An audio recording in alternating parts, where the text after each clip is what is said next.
Do you want a copy of Palworld for free? I'm giving away a free copy to one of my 2,500 subscribers once I hit 2,500, and I will message them directly. So subscribe now for your chance. What is going on, YouTube? Today I got another video for you guys. I actually figured out a cool website that shows legit everything there is to know about Palworld. Whether that be breeding. So for example, if you wanted to breed with Anubis, it would show you the 30 or 40 or 50 different sets of combinations that you could use to 100% get Anubis. There's also other cool stuff, like if you were looking for a certain pal, like the Lasiosaurus, you would be able to type it in and it will show you directly where it is on the map. So yeah, I'm going to show you guys how to use the site, and let's get to it. Okay guys, so here we are at the site that you want to be if you want to know all about Palworld. I'm just going to go through all of these with you guys, but most of you guys are here for the breeding calculator. So we're going to actually go ahead and search this one up first. So we're going to click on breeding calculator here, and this is actually pretty straightforward. So if you wanted Anubis, for example, because most people who are starting off the game, they want their early game miner, you would click on Anubis here, and you would click find all combinations for a pal, and there you go. Here you can see as a child you can obviously do Anubis with Anubis, and these would be all the other possible combinations for Anubis. So if you were to breed with these two parents, you would 100% get Anubis. If you go ahead and go back to the top and do it backwards, you can actually see as a parent it'll show you the combinations of what Anubis as a parent would result in with the following combinations below.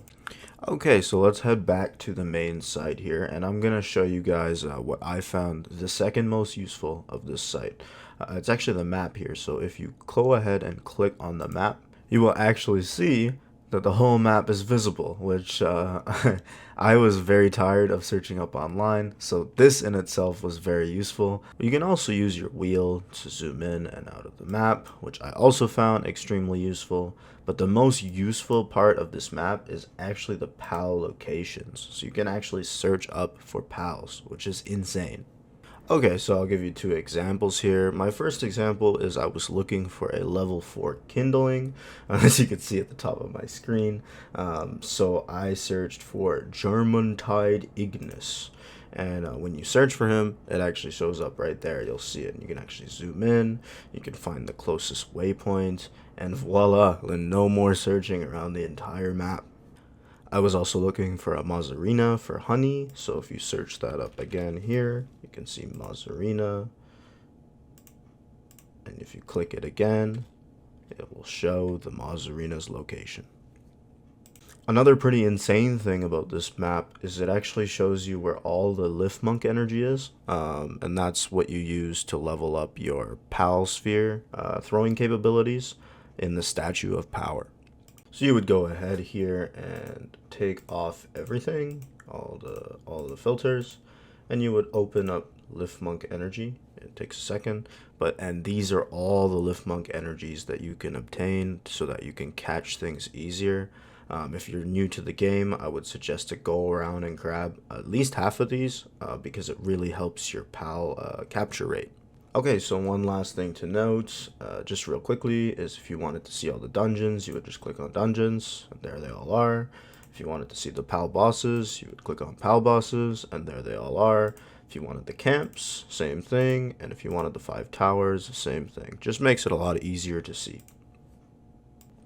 Alright, the next section here we're going to work on is pals. And this one is very straightforward. If you want to capture all the pals, there they are, and then you could go back to the map and search for them. Nothing much left to say about this, so we'll move on to the next category. Okay, so in tier lists, it shows the best overall dinos, the best workers, the best flying mounts, the best ground mounts, and the best combat. Again, just something to play with here. If you wanted to know what the best flyer is, you would just look for it and then go tame it. The next section is a little bit more interesting. It's the item section, so you can actually search for any item that you want, and its rarity, its rank, price, etc. So if, for example, I wanted a cake, shows the cake here. It shows the sanity, it shows the price, the rarity, the rank, but most importantly, it shows like the ingredients. So if you don't want to go to the cooking pot and say, oh, I need 8 eggs, and then go back and say, oh, what else do I need? I need 5 flour. It's just all right here. The recipe's just there for you. And just another quick note, it also works for weapons and items too. So if you see here, it shows assault rifle, shows 40 refined ingots, 10 polymer, 30 carbon fiber. Again, it just makes it easier for you so you don't have to go back and forth and get the resources one by one. All right, so we head over to structures next. And structures, same thing. I just find it really useful because I play on dual monitors. So like, for example, earlier today I was setting up my breeder base, so I wanted to know what an egg incubator was, and right here it just shows you all 4 materials. So again, you can just keep this on the right hand side, get all the materials ready at once instead of going back and forth 4 times. So that's pretty much what this is for. You could do the same thing for anything you want, whether it be like an assembly line, and it'll show you the costs of everything, and I'll actually show the build work time too, which is nice. Okay, lastly, so we got technology tree. This just shows you all of the engrams, so all the ones that are hidden that you can't see, etc. It just shows all of the engrams so you can see what level. So for example, if you wanted to know, let's see, if you wanted to know where the Grisbolt saddle unlock is, it'll show you here at level 40, so you're not confused. It doesn't show a question mark or anything like that. It's just a better layout, again, especially if you're playing on dual monitors. That's going to be it for me, guys. I hope this helped you. This site really helps me play the game, so I hope it helps you guys play the game as well. Let me know what you guys think. Please leave a like. We're getting pretty close to the 2,500 subs, so yeah, that's it.